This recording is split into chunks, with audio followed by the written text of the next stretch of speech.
Olá, meus irmãos, a paz do Senhor Jesus. Que Deus abençoe de todos vocês. Hoje nós estamos aqui na lição de número 3, que vai ser estudada no dia 16 de julho, cujo tema é o perigo do ensino progressista. O texto áureo se encontra na segunda carta de Paulo aos Timóteos, capítulo 3, versículo 1, que diz assim: Sabe, porém, isto, que nos últimos dias sobreviriam tempos trabalhosos. Verdade prática. O ensino progressista busca desconstruir a fé cristã por dentro de afastar as pessoas do verdadeiro cristianismo bíblico, tornando-as meras militantes de causas sociais. Hoje nós vamos aprender aqui sobre alguns temas importantes para o nosso cotidiano na vida cristã, né? Nós vamos aprender hoje na introdução a palavra-chave sobre o progressismo, né? E sem mais delongas, vamos lá. Primeiro subtema, a descaracterização do cristianismo. Primeiro tópico, deterioração moral. Lá em 2 Timóteo, capítulo 3, versículo 11, né? A verdade prática, eu acabei esquecendo de falar para os irmãos, ela se encontra no livro de 2 Timóteo, do capítulo 3, do versículo 1 ao versículo 9, vai estar aparecendo para vocês aí.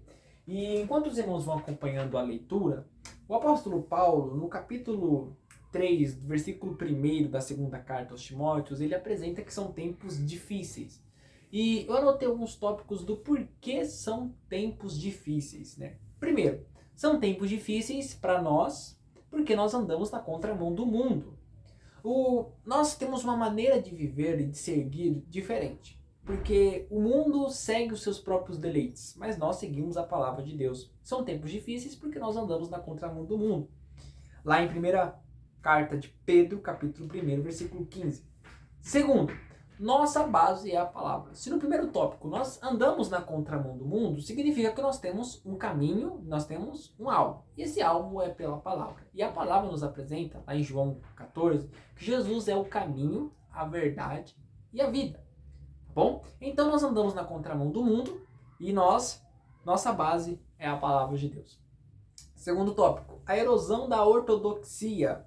E é interessante, irmãos, que a nossa ortodoxia correta, a nossa crença correta, ela é baseada na palavra de Deus. E o espírito da Babilônia tem se levantado para distorcer a ortodoxia correta. Tem se levantado para implantar teologias hereges, teologias humanas, na qual essas teologias elas facilitam o espírito da Babilônia ser implantado dentro da igreja e assim a palavra de Deus ser limitada, né? Tá aparecendo para você aí, mas quem são esses? Tá aparecendo o texto para você dizer a própria resposta da palavra de Deus.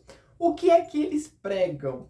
Né? O que será que esses aí que aparecem distorcendo a palavra de Deus, qual é a sua mensagem? Lembrando, irmãos, toda teologia mundana, ela sempre vai começar com uma verdade. É interessante quando nós vamos estar no primeiro século, o gnosticismo. Qual era o primeiro ponto de verdade do gnosticismo? Eles colocam um ponto positivo, né? Aí os irmãos, quando eles foram apresentar essa teologia diabólica, eles entenderam, olha, tem um ponto positivo aí, né? Vamos dar ouvidos. Porque se eu já chego, irmãos, falando coisas que estão fora da Bíblia, a igreja vai rejeitar. Mas primeiro eu vou dizendo algumas verdades, eu pego alguns versículos ali, eu vou ganhando a confiança do povo para depois implantar. Foi assim que foi implantado o gnosticismo na igreja. E é por isso, irmãos, que temos as cartas no Novo Testamento, que ajudaram a combater esse gnosticismo, que era uma teologia que se levantou. E logo também o terceiro tópico é a corrupção da fé. Se nós estamos passando por uma deterioração moral, ou seja, o mundo ele anda na contramão de nós, né? Aliás, nós andamos na contramão do mundo. Então tem pessoas que ficam se escandalizando.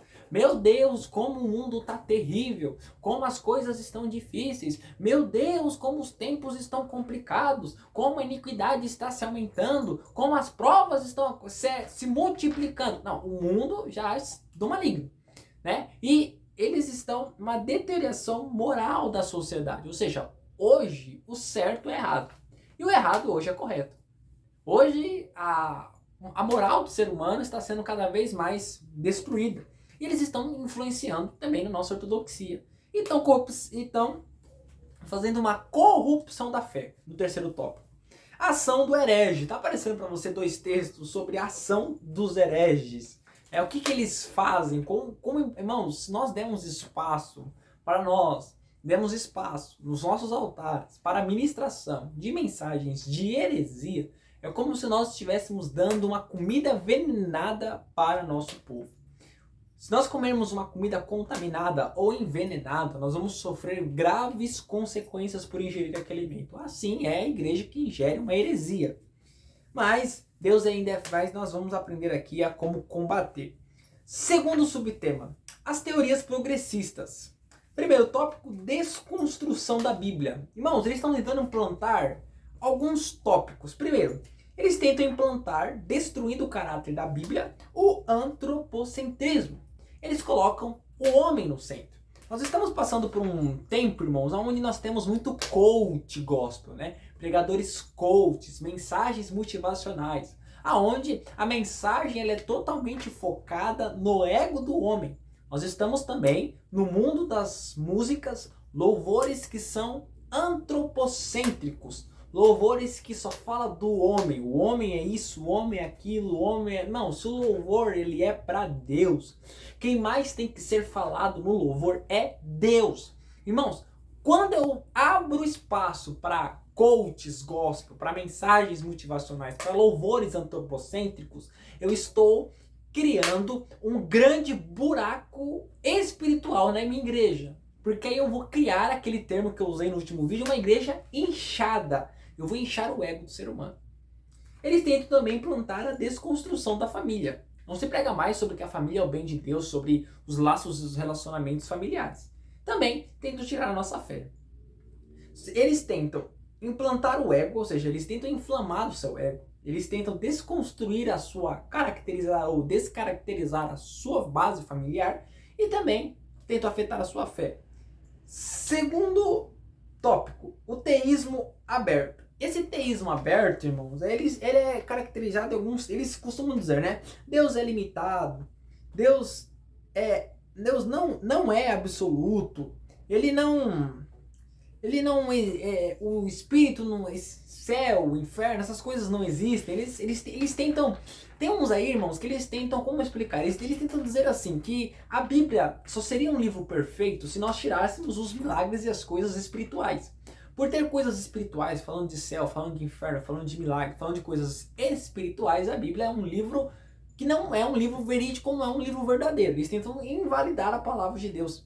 E tentam tirar o foco ali da igreja, da palavra de Deus, dizendo aí que se eu não prego a palavra, se eu prego a palavra, os milagres, eu estou dizendo que a palavra de Deus, ela deve, se eu limito a palavra de Deus, eu estou abrindo um grande buraco, novamente dizendo, dentro da igreja. E eles, com o teísmo aberto, eles tentam eles tentam limitar aquele que é ilimitado, que é o Senhor. E isso é muito perigoso. Nós damos espaço para isso, né? E eles tentam aí descaracterizar a Bíblia. Muitos hoje não pregam nem mais a Bíblia em cima do altar, né? Mas isso fica para um próximo. Terceiro tópico, teologia da demitologização. Né? Algumas partes são mitos, né? Eles ligam com o teísmo aberto. Né? Eles pegam e falam assim, essa parte na Bíblia presta, essa parte da Bíblia não presta.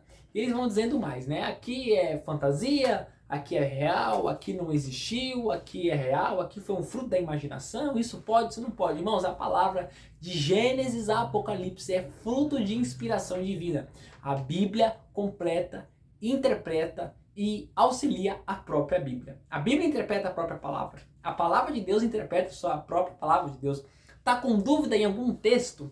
E se, por exemplo, você abre em qualquer livro isolado da palavra de Deus e você não entendeu, pois bem, a palavra de Deus é tão fiel que tem outro texto espalhado na mesma Bíblia explicando esse versículo que você está com dúvida. E Deus é tão fiel que Ele dá sabedoria para que nós possamos entender. E para nós terminarmos, irmãos, foi só apenas um comentário para você que vai participar da Escola Bíblica Dominical.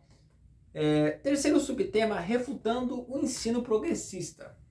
Primeiro tópico, reafirmando a autoridade bíblica. Irmãos, toda religião ou cristianismo, ele tem a sua confissão de fé. Né? Cremos nisso, é um livrinho, inclusive a Assembleia de Deus tem esse livrinho, logo quando ela surgiu lá atrás, ela tem esse livro da confissão de fé. Procure para você ver e tenta ler, e você vai ver que ali está totalmente sendo um texto bíblico sendo refutado. Quanto, irmãos, nós temos que dizer que a palavra de Deus ela é a unidade da nossa vida. Quando nós afirmamos a autoridade da Bíblia na nossa vida, Deus, o Deus da palavra, age em nós, né? Nós precisamos relembrar aí os solos da reforma. Os irmãos lembram lá que Martinho Lutero, né, no dia 31 de outubro de 1517, implantou aquelas 95 teses ali contra as vendas das indulgências.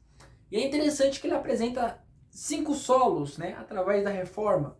Sola Scriptura, solus Christo, sola gratia, sola fide, soli deo gloria. E eu gostaria de falar do sola Scriptura, ou somente as escrituras, né? A palavra sola ou soli é somente, única.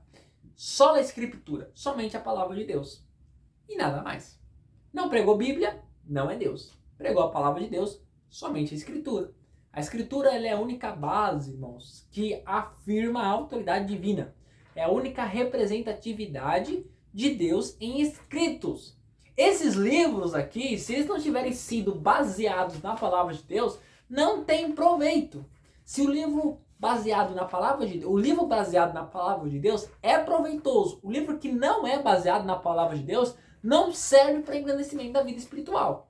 É por isso que nós temos que reafirmar, irmãos, que a palavra de Deus é autoridade única, né? Ensinando as doutrinas bíblicas. Nós precisamos ensinar as doutrinas bíblicas. Por isso que nós temos a escola bíblica dominical. Para que nós possamos ensinar as doutrinas que tem na palavra. Muitas pessoas às vezes estão confusas, né? Como ler a palavra, como entender a palavra. Irmãos, ninguém, exceto aqueles que têm o dom, mas todos nós temos acesso. E Deus é tão fiel, Deus é tão poderoso que Ele dá conhecimento e sabedoria para que nós possamos conhecer a palavra de Deus. E é tão lindo, irmãos, que até as pessoas que frequentam a escola bíblica dominical aprendem ali sobre a doutrina da palavra de Deus. É como se fosse um culto, irmãos, um culto de ensino da palavra de Deus. Você sai mais cheio e transbordante, né? E ensinando as doutrinas bíblicas. Para ensinar precisa saber. Para saber precisa aplicar. E aplicar precisa ter a modelagem e também ter o crescimento. Então, ensinando a doutrina bíblica. Para ensinar, primeiro você precisa aprender, né? Quanto mais eu não posso falar aqui de coisas que eu não aprendi. Primeiro eu tenho que aprender para mim poder falar. Primeiro eu estudo, eu recolho as informações, depois eu aplico para você. Depois acontece a aplicação, né? A aplicação ela traz uma modelagem e essa modelagem ela traz um crescimento. E nós precisamos também enfatizar a santificação. Seguir a paz com todos, a santificação sem a qual ninguém verá o Senhor. Amém? Então esse foi um breve comentário só para você que está começando, para você que vai frequentar a lição de número 3 na Escola Bíblica Dominical, que Deus vai continuar abençoando a sua vida. Se você gostou, curta, comente, compartilhe. Não deixe aí o seu comentário, se tiver alguma dúvida, alguma sugestão, deixe aí que será para engrandecimento da obra do Senhor. Amém? Compartilhe para aquela pessoa que não está mais frequentando a Escola Bíblica Dominical e chame ela. Olha, chame ela, porque, irmãos, aprender da Bíblia nunca é o bastante. Amém? Deus abençoe a todos em nome de Jesus.